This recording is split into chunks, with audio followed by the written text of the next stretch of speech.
Welcome to the Recap Lad. Jerry and Marge Go Large starts as a breezy character study about a couple who basically fall into an unexpected news story late in life. Loosely based on a true story, it tells of a married pair who exploited a fascinating flaw in a national lottery and didn't use their winnings to buy a McMansion or travel the world. They reinvested the money they grifted off the system into their small Michigan town. What a cute story, right?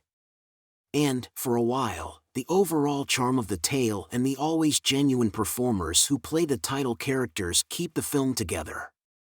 However, writer Brad Copeland and director David Frankel simply don't trust Jerry and Marge. They clutter their sweet tale with unnecessary enemies in the form of a clan of Harvard rich kids who discover the same loophole, and the film ends up getting less interesting as it lopes to a rather bland finale. I wanted to just hang out with the Jerry and Marge of the first act, two people trying to figure out what's next in life, before the movie gave up on subtlety for TV movie plotting.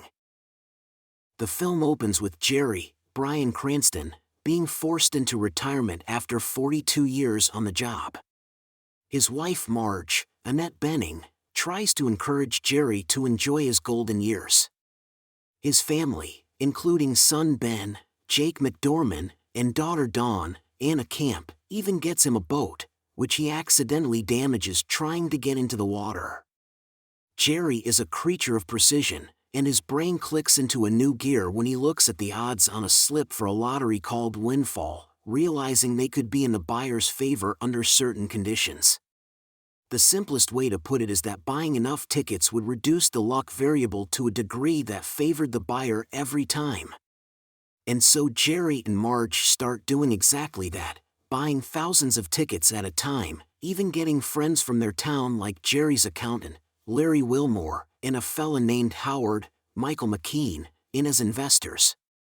They end up having to drive to another state to continue their scheme, eventually roping in a gas station attendant, Rainn Wilson, who's only in the movie for a little more comedy. And I mean a little.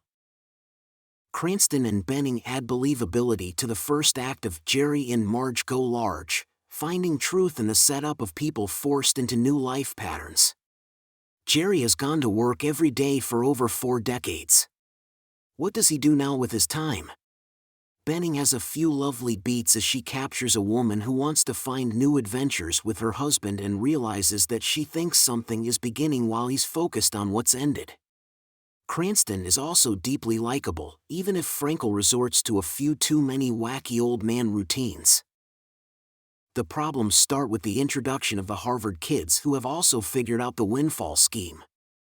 Led by a smarmy student named Tyler, Uli Schlesinger, they're a boring antagonist that makes the film into a much shallower venture than it initially promises. There's a version of Jerry and Marge Go Large that's more like an early Tom McCarthy film, a movie that takes itself seriously as a character study instead of resorting to the simplicity of a generic comedy. Everything starts to feel as calculated as Jerry's plan, even before the final scenes that make one realize there wasn't really enough to this story to justify a feature telling of it. Actually, there may have been enough in those early, humane scenes about the uncertainty of retirement, but Frankel wasn't interested enough in that movie. The truth is that he should have gone small. On Paramount Plus today. Hope you enjoyed. Please like, comment and subscribe.